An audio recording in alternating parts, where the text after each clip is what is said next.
এই দলের প্রতীকে দাঁড়িয়েছিলেন। এত বুকের পাটা ছিল, তাহলে আখরুল জামানের কংগ্রেস, সাবিনা ইয়াসমিনের কংগ্রেস, ঋতব্রতর কংগ্রেস, ববি হাকিমের কংগ্রেস, অরূপ বিশ্বাসের কংগ্রেসে দাঁড়াননি কেন?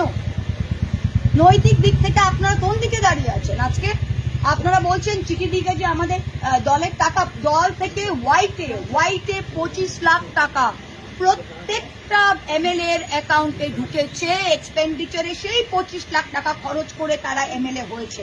আজকে তারা বলার চেষ্টা করছে যে ব্যাংক অ্যাকাউন্টে হ্যান হয়েছে ত্যান হয়েছে, এগুলো ফুললি কমপ্লায়েন্ট, লিগালি অডিটেড, প্রত্যেকটা পলিটিক্যাল পার্টি অডিটেড অ্যাকাউন্টস থাকে। 3 নম্বর, রাজনৈতিক দিক থেকে তারা এই বললাম না, এই কোটি কোটি টাকা আর ভয়, কিসের ভয়?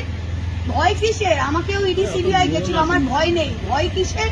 ভয় হচ্ছে নিজের সম্পত্তি বাঁচাবো, ভয় হচ্ছে আমার আলামিন মিশনের স্টেক আছে সেটা বাঁচাবো, ভয় হচ্ছে আমার ক্যারিয়ার শেষ, কোন কালে আমি অভিনেত্রী ছিলাম সেটা শেষ, কোথায় 2-3টে শো আছে সেগুলো ক্যান্সেল হবে।